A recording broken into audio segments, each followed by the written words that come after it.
요즘 제가 이런 질문을 많이 하게 되었습니다. 뭘 놓치고 있는 건 아닐까? 살면서 정말 중요한 건데 내가 그걸 놓치고 사는 건 아닐까? 그런 마음들을 참 많이 가지게 되었습니다. 모세가 40년 동안 광야에서 방황합니다. 마치 우리가 인생이라는 광야에서 방황하는 것과 똑같습니다. 그는 뭘 놓치고 있었던 것일까요? 그런 모세가 호렙산에서 하나님을 만납니다. 그리고 인생의 답을 찾습니다. 인생의 방황을 끝냅니다. 그때 모세는 질문합니다. 첫 질문이 무엇이었을까요? 하나님은 누구십니까? 결국 우리가 인생에서 놓치는 것이 하나님 아닐까요? 신앙에서 가장 중요한 것은 그 대상이신 하나님이라고 봅니다. 신앙은 그 하나님을 알아야 하는 거죠. 우리는 하나님을 안다고 생각을 합니다. 여러분, 그런데 모르는 것 아닐까요? 뭔가를 놓치고 있는 것 아닐까요? 모세가 질문했던 거죠. 하나님은 누구십니까? 우리는 하나님을 철학적으로, 지식적으로, 관념적으로 알 때가 많습니다. 그래서 하나님을 스스로 있는 분이다, 그렇게 생각을 합니다. 맞는 말씀입니다. 그런데 여러분, 정말 하나님을 독특하게 아는 사람들이 있었습니다. 그들이 바로 히브리인들인데, 그들은 하나님이 우리와 함께 하시는 분으로 이해를 했습니다. 아는 방식이 달라요.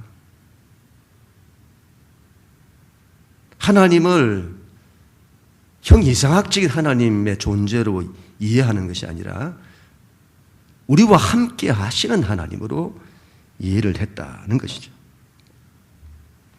하나님이 나와 함께 하시는 하나님, 그렇게 하나님을 아는 거죠. 그래서 이런 구약을 보면 하나님이 항상 하시는 말씀이 있잖아요.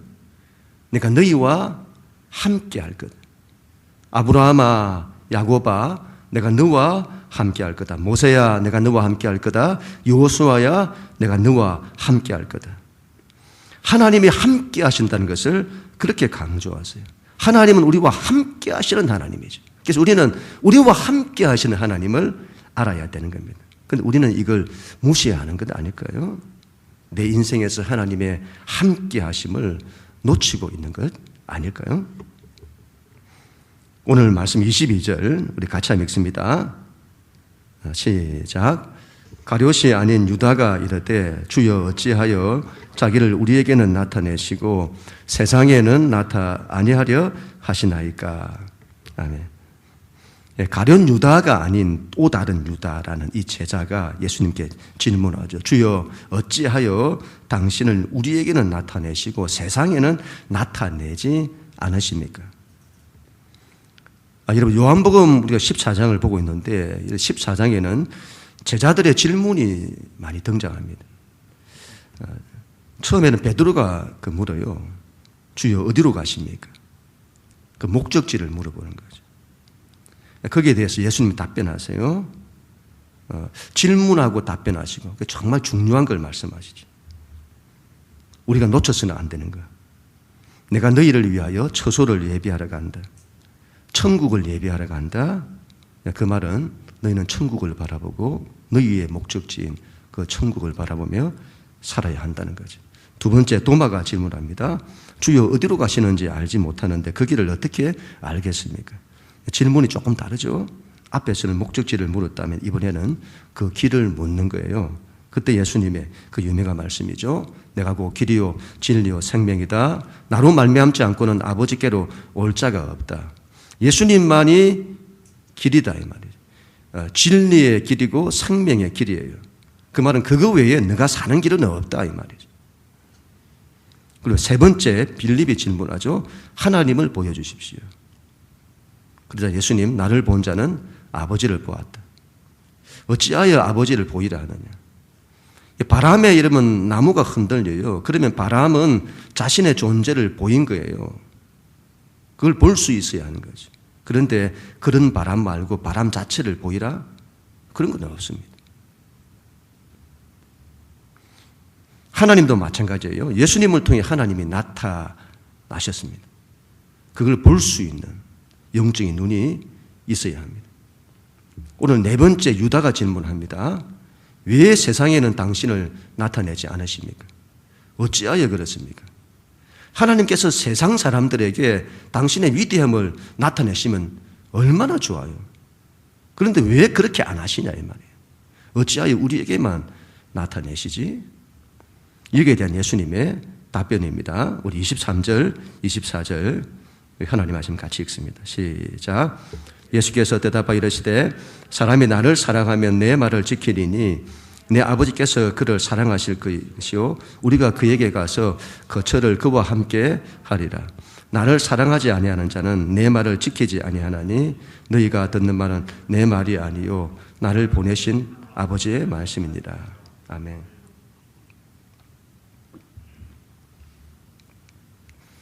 여러분, 하나님은 우리만 사랑하시는 것이 아니에요. 하나님은 세상 사람들도 사랑하세요. 그런데 그들에게는 당신을 나타내실 수가 없어요. 그건 안 되는 거예요. 왜 그렇죠? 죄 때문에 그렇죠. 예수님의 십자가만이 죄의 문제를 해결하고 하나님과 우리 사이에 막힌 담을 허물고 하나님이 우리에게 오실 수 있는 길이 열리게 되는 겁니다. 이것 외에는 다른 길은 없어요.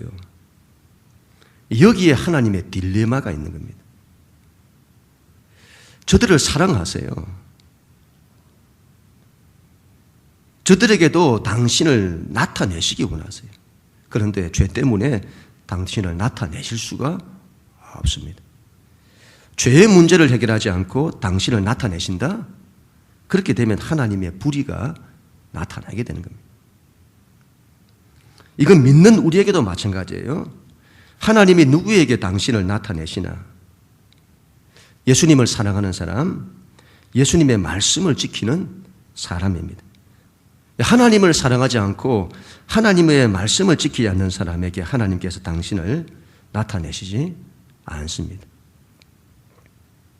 당신을 나타내고 싶으셔도 나타내실 수가 없다 이 말이죠.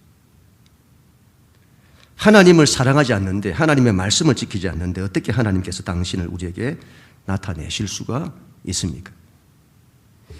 예수님 강조하세요. 계속 14장에서 강조하시는데 하나님을 사랑해야 한다. 하나님의 말씀을 지켜야 한다.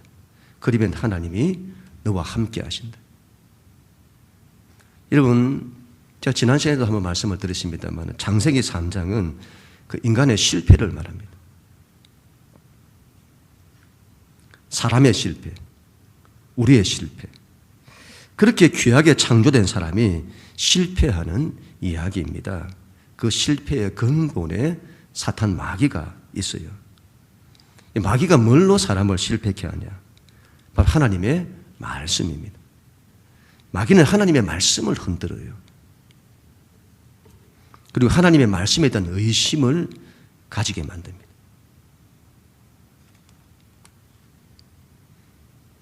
그렇게 하다가 우리가 마귀가 유혹하는 우리가 하나님의 말씀에 대한 믿음의 확신이 없자 이제 하나님 말씀에 정면으로 반대하는 말을 합니다. 그리고 하나님을 사랑하지 못하게 만들어요. 하나님을 신뢰하지 못하게 만드는 거죠. 우리가 이러면 하나님을 사랑한다면 하나님의 말씀을 믿어야 합니다. 그냥 믿는 게 아니라 믿음의 확신을 가지고 믿어야 합니다. 우리가 넘어지는 것은 첫사람이 넘어지는 것은 믿음이 없어서 넘어진 것이 아니에요. 믿음이 있어도 믿음의 확신이 없어서 넘어지는 겁니다. 유혹에 넘어가 버려요. 첫사람은 모든 인류를 대표합니다. 첫사람의 실패는 우리의 모습을 보여주는 거죠. 우리가 그렇게 실패한다 이 말이죠. 그런데 여러분, 우리 예수님은 성공하세요. 예수님께서 공생애를 출발하실 때에 그 처음에 출발선에서 가장 먼저 했던 것이 뭐죠?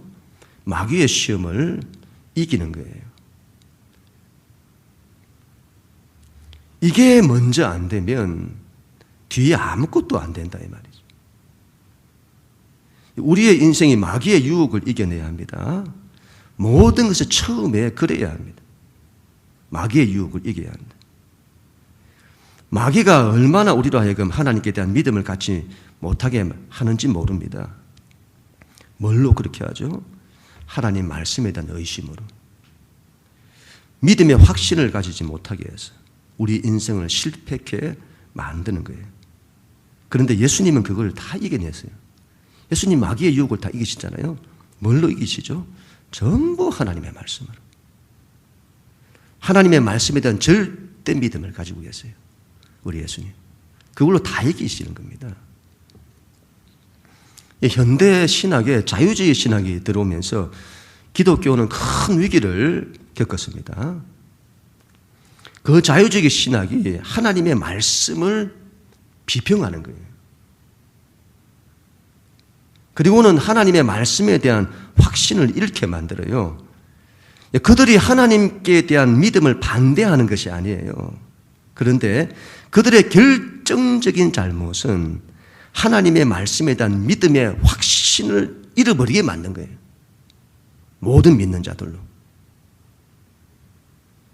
그들의 근본에 마귀의 역사가 있는 것입니다. 이건 영적으로 보면 틀림이 없습니다. 우리의 인생도 마찬가지예요.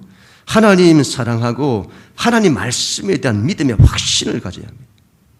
그래야 된다 이 말이에요. 모든 걸 이긴다. 그렇지 않으면 하나님이 나타나지 않으세요. 자, 주중에 상가에 있는 우리 소장님을, 관리소장님을 만나게 되었습니다. 교회 소방 설비를 방마다 다 해야 된다 해서 그거 설비를 하고 그 설치비 드린다고 만났는데 차 한잔 마시면서 이야기를 좀 하고 가시라는 거예요. 갑자기 그런 말씀을 하세요. 그런데 이분하고 제가 앉아서 이야기를 하다 보니까 이분이 대단한 분이신 거죠. 기독교, 불교, 이슬람교까지 두루 섭렵을 하신, 책을 굉장히 좋아하시고 성경도 신학 성경을 저보고, 목회자인 저보고, 목사님 성경은 영어로 봐야 됩니다. 그래야 이게 실감된다는 거예요. 안 믿는 분이. 기독교 역사에 대한 책도 많이 읽고 불교에 대해서도 많이 심취하고 계시고 많이 아시는 거예요. 저도 그런 쪽 대화를 좋아하다 보니까 서로 얼마나 오랫동안 시간 가는 줄 모르고 이야기를 나누었는지 모릅니다. 제가 헤어질 때에 요한복음을 건면했습니다. 한번 읽어보시라고, 단 선입견 없이. 그동안 가지신 지식이나 체계 없이 있는 그대로 한번 읽어보시라고. 그랬더니 알겠다고. 다음에 읽고 나면 다시 한번 목사님과 이야기하자고 그렇게 하시는 거지. 여러분, 제가 나누면서 이런 마음이 들었습니다. 그렇게 많이 아셔도 모르는구나.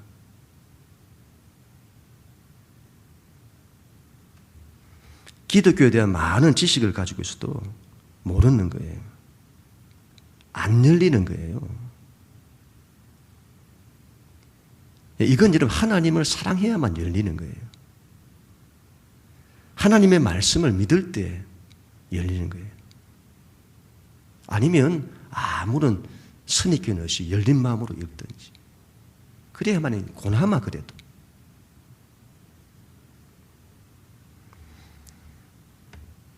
그렇지 않으면 여러분 하나님이 안 나타나시는 거죠. 그 말은 안 열린다 이 말이죠. 하나님을 사랑해야 합니다. 그리고 하나님의 말씀을 지켜야 합니다. 그래야 하나님의 당신을 나타내세요. 하나님께서 나에게 나타나시기를 원하십니까? 그렇다면 하나님을 사랑해야 합니다. 하나님의 말씀을 지켜야 합니다. 그런 우리 모두가 다 될 수 있기를 축복합니다. 그리고 예수님 또 보혜사를 말씀하세요. 26절 우리 같이 한번 읽습니다. 시작. 보혜사 곧 아버지께서 내 이름으로 보내실 성령 그가 너희에게 모든 것을 가르치고 내가 너희에게 말한 모든 것을 생각나게 하리라. 아멘. 우리 예수님 성령님을 얼마나 강조하시는지를 몰라요. 예수님의 말씀의 이 결론이 어디로 가는지를 우리가 잘 봐야 합니다. 계속 질문하잖아요. 어디로 가십니까? 인생의 목적지가 어디입니까? 어디로 가야 합니까? 어디에 길이 있습니까? 하나님을 보여주세요. 하나님을 보게 해주세요. 하나님을 나타내 주세요. 그래서 예수님의 결론은 네가 잘 모르는구나. 더 큰 지식, 더 큰 지혜를 가져야 한다. 그렇게 말씀하지 않으세요? 많이 깨달아야 한다고 말씀하지 않으세요? 더 깊은 삶의 철학, 삶의 처세술, 자아실현의 방법들 가져야 한다고 말씀하지 않으세요? 더 깊은 도를 닦아야 한다고 말씀하지 않으세요? 예수님의 결론은 딱 하나입니다. 너희가 성령을 받아야 한다. 예수님은 우리의 실패를 아세요. 우리의 할 수 없음을 아세요. 사랑해야 한다. 말씀을 지켜야 한다고 말씀하잖아요. 그런데 사랑하고 싶어도 사랑하지 못하는 거예요. 우리가. 말씀을 지키고 싶어도 말씀대로 살지 못하는 거죠. 우리의 그 실패, 우리 약함을 아시는 거죠. 예수님 그래서 결론적으로 말씀하시는 겁니다. 다른 거 생각하지 마라. 죄 안 짓고 싶은 마음 안 돼. 그게 되더냐 이 말이에요. 그게 안 된다는 거예요. 더 잘 묻고 싶은데 그게 안 된다는 거예요. 우리의 실패, 우리의 할 수 없음을 아시는 거죠. 다른 거 생각하지 마라. 너희에게는 하나님의 도우심이 필요하다. 그래서 내가 보혜사를 보냈거든. 내가 아버지께로부터 구하여 받아서 너희에게 보낼 거다. 그분이 너희를 도우실 거다. 파라클레토스. 너희 곁에서 너희를 도우시도록 부름받은 분이다. 그분이 오시면 너희를 도우실 거다. 그러면 너희가 알게 될 거다. 깨닫게 될 거다. 그때 비로소 사랑하게 될 거다. 말씀을 지키게 될 거다. 믿음의 확신을 가지게 될 거다. 길을 여실 거다. 문을 여실 거다. 너희 힘으로 하려고 하지 마라. 그건 안 된다. 성령을 받으려고 해라. 그러면 힘이 올 거다. 능력이 올 거다. 너희에게 하나님을 나타내실 거다. 거처를 너희와 함께 한다. 뭘로요? 뭘로? 성령님으로. 그분께서 하시는 일을 이렇게 말씀하세요. 모든 것을 가르치고 모든 것을 생각나게 하시리라. 여러분 잘 보세요. 모든 것을 이렇게 말해요. 모든 것을. 우리 예수님의 사역보다 더 확대될 것을 말씀하십니다. 예수님이 그토록 가르치셨습니다. 그런데 알지를 못해요. 그런데 성령님이 오시면 알게 될 거다. 단순히 여러분 가르치시고 생각나게 하시는 그뿐만이 아닙니다. 우리의 삶의 모든 걸 도우세요. 가야 할 길을 가르치시고 생각나게 하시고 길을 여시고 인도하시고 도우시고 권능을 주시고 그 일을 할 수 있게 하시고 모든 것을 모든 걸 도우세요. 모든 걸 인도하세요. 그 성령을 받아야 한다고 예수님 결론으로 말씀하시는 거예요. 돌아가신 하용조 목사님이 이런 말씀을 하셨는데 정말 가슴에 크게 다가왔고 제게 주시는 하나님의 말씀으로 그대로 받게 되었습니다. 수많은 교회와 성도들이 성령님을 무시한다. 성령님을 부인하지는 않는다. 그런데 성령님을 제한한다. 교회와 교회의 위기는 성령님의 위기다. 성경이 말씀하시는 대로 예수님이 말씀하시는 대로 믿어야 한다. 머리로만 해서는 안 된다. 관념으로 해서는 안 된다. 예수님의 말씀을 그대로 믿어야 한다. 여러분, 우리가 이걸 놓치고 있는 것 아닐까요? 우리와 함께 하시는 이 하나님, 이 성령님을 놓치고 있는 것 아닐까요? 가장 중요한데, 우리 예수님 그렇게 중요하다고 말씀하셨는데 나는 이걸 놓치고 있는 것 아닐까요? 요즘은 정말 이 말이 실감이 갑니다. 가장 좋은 것이 성령님이시다. 하나님이 우리에게 주시는 가장 좋은 것, 가장 좋은 응답, 가장 좋은 축복, 성령님이시다. 하나님이 나와 함께 하시는 거다. 성령 하나님이 나와 함께 하시는 거다. 그리고 나를 도우시는 거다. 나를 지키시는 거다. 나를 인도하시는 거다. 그것보다 더 좋은 것은 없다. 그 성령님을 받아야 합니다. 제가 참 많은 고민을 많이 했는데 최근에 이 고민이 참 많이 들었어요. 왜 성도들의 신앙이 자꾸 식어지지?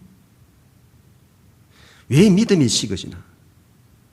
왜 한결같은 믿음을 가지지 못하나? 한결같은 믿음으로, 열정으로, 헌신으로 일어서지 못하나? 왜 코로나를 통해 성도들의 믿음이 식어지나? 왜 성도들의 신앙이 엉뚱한 길을 가나? 왜 가야 할 길을 가지 못하고 세상으로 가나? 왜 믿음의 확신이 없나? 이런 답이 성령에 있는 거예요. 예수님이 말씀하시잖아요. 성령께서 오시면 모든 것을 가르치시고 생각나게 하십니다. 그분이 우리가 바른 길을 가도록 하시는 겁니다. 우리에게 힘을 주셔서 믿음으로 믿음의 확신으로 일어서게 하시는 거죠. 그런데 믿음이 침체되고 식어지고 다른 길을 가고 뭐가 문제가 있나? 뭐가 문제인가? 성령이 없기 때문에, 성령의 불이 없기 때문이죠. 모세를 보세요, 여러분. 40년 광야를 통해 모든 것이 사그라들었습니다. 믿음도 열정도 헌신도 다 사그라들었죠. 그런데 그런 모세에게 성령의 불이 임하는 겁니다. 모세의 불타는 떨기나무. 그 불은 사그라들지 않아요. 다른 불은 시간이 지나면 사그라듭니다. 내가 막 그렇게 하겠다, 이렇게 하겠습니다 했던 분들이 한 주간을 못 지나서 사그라들어요. 그 마음이. 그렇게 은혜 받아도 한 주간을 못 가고 사그라들어요. 그런데 성령의 불은 그렇지 않습니다. 계속 불타는 거죠. 우리 인생 마지막까지, 아니 영원토록 계속 우리로 하여금 믿음으로 일어서게 만들어요. 계속 사랑하고 계속 말씀대로 행하고 계속 하나님의 나라의 꿈과 비전을 위해 일어서게 만드는 거죠. 성령을 받아야 합니다. 성령의 충만함을 받아야 합니다. 성령의 바람과 불이 임해야 됩니다. 우리 교회에 성령의 불이 있어야 되는 거예요. 그래야 인생이 사그라들지 않는 거죠. 신앙이 사그라들지 않습니다. 성령님을 무시하지 않아야 합니다. 여러분 기도하십시다. 성령님을 부어달라고 기도하십시다. 성령의 불을 달라고 기도하십시다. 성령의 권능을 달라고 기도하십시다. 교회에 성령의 불을 달라고, 성령의 권능을 달라고 우리가 기도하십시다. 사그라들지 않도록, 끊임없이 불타오르도록, 우리 자신도, 우리 인생도, 가정도, 교회도 끊임없이 사그라들지 않고 타오를 수 있도록, 그런 우리 모두가 다 될 수 있기를 축복합니다. 우리 27절 같이 읽습니다. 시작. 평안을 너에게 끼치노니 곧 나의 평안을 너에게 주노라. 내가 너에게 주는 것은 세상이 주는 것과 같이 아니하리라. 너희는 마음에 근심하지도 말고 두려워하지도 말라. 아멘. 이런 불안하고 근심하는 제자들에게 주님 말씀하세요. 평안을 너에게 준다. 내 안에 있는 평안을 너에게 주노라. 예수님 안에 있는 평안을 우리에게 주시는 거예요. 예수님은 우리가 평안하기를 원하는 거죠. 지금 제자들이 평안 못하잖아요. 불안하고 근심하고 두려워하고. 우리 가운데 평안을 주시기를 원하세요. 어떻게 해요? 성령님을 통해서. 제가 몇 번 말씀드렸습니다만 목회가 힘들어서 모든 걸 포기하고자 할 그때, 너무도 낙심하고 너무도 좌절되는 그때에 여러분 정말 알 수 없는 평안이 제게 찾아왔습니다. 제가 이것이 어디서 왔지? 그걸 몰랐어요. 내가 너무도 스트레스를 받고 너무도 걱정을 해야 하는, 그렇게 또 네가 낙심하겠구나, 그런 내 자신을 생각하니까 너무 감당하기가 힘들어지는 거예요. 어떻게 하지? 어떻게 하지? 그랬었는데 제 안에 알 수 없는 평안이 찾아온 겁니다. 제가 만들어낸 것이 아니에요. 그래도 안 힘들어 해야지. 그래도 힘을 내야지. 괜찮아. 넌 할 수 있어. 그렇게 만들어진 게 아니다 이 말이에요. 이게 어디서 왔나 이 말이에요. 이게 그때 제가 깨달은 겁니다. 이게 어디서 왔지? 하나님께서 나로 하여금 낙심하지 못하게 만드시는구나. 내 안에 성령님께서 역사하셔서 나로 낙심하지 못하도록 만들어주시는구나. 그 평안이 임한 거예요. 성령님은 우리 가운데 평안을 주시는 거죠. 아무런 어려움이 없는 데서 오는 평안이 아니에요. 힘들고 어려운 상황에서 오는 평안입니다. 태풍 때문에 많은 고생을 했잖아요. 그런데 여러분, 이 크던 힘몰아치는 우리 삶의 근간을 흔들어 뿌리는 이 거대한 태풍도 그 한가운데는 고요한 겁니다. 그와 같은 평안, 거대한 폭풍 속에서도 고요한 것이죠. 평화라고 하는 것은, 성경이 말하는 평화는 바람과 파도가 없는 그런 식의 평화를 말하지 않습니다. 이 인생에 그런 건 없어요. 삶의 그 어떤 바람과 파도 가운데서도 평화를 만들어내는 겁니다. 그게 샬롬이에요. 샬롬. 소극적인 평화가 아니에요. 적극적인 평화. 믿음으로 이기고 싸워서 만들어지는 평화인 거예요. 혼돈과 공허와 어둠 가운데서도 그 모든 걸 뚫고 빛을 만들고 질서를 만드시는 그와 같은 하나님의 평화. 평화로다 하늘 위에서 내려오네. 그 사랑의 물결이 영원토록 내 영혼을 덮으소서.